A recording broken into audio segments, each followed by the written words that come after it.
Professor Painter is now joining us live on this broadcast from Minnesota, USA. Professor Painter, thank you very much for making time for us.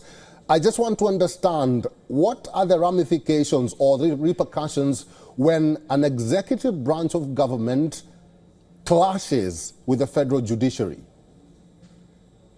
It has been very clear in the United States since 1803 that the courts have the final say in interpreting the Constitution and the laws of the United States. So that's well over 200 years. It has been very clear that a president cannot violate a court order. A president can appeal a court order to the higher courts, ultimately to the Supreme Court of the United States.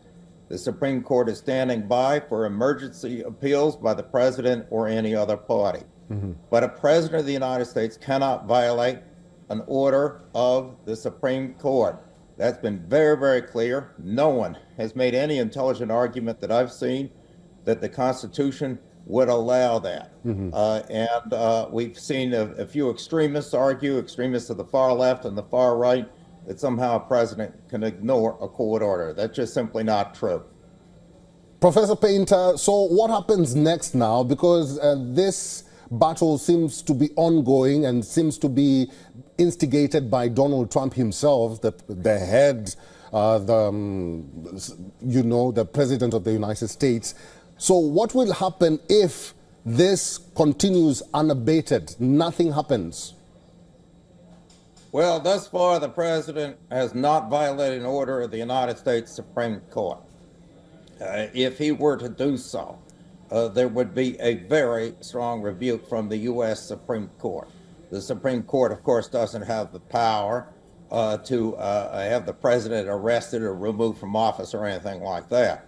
But Congress does have the power to impeach the president and the Senate to convict him. This is a very conservative Supreme Court in the United States, with 6 of the 9 justices appointed by Republican presidents, 3 of them by Donald Trump himself.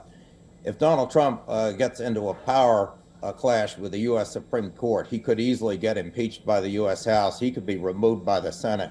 I don't think he's going to do that. We've always had political extremists who suggest that a president should violate an order of the Supreme Court. We even had a Harvard professor and a Yale professor just a year ago tell President Biden that he should just ignore the orders of the Supreme Court on student loans and other matters. President Biden, of course, and his lawyers never even considered such a crazy idea. But the fact of the matter is that if this president, President Trump or any other president, chooses to violate an order of the U.S. Supreme Court, I think he'd be highly likely to be impeached and removed from office. Professor Painter, we have a lot to talk about, but unfortunately we are out of time. Thank you very much for all your insights today. Thank you very much for having me. For all the latest news, download the WION app and subscribe to our YouTube channel.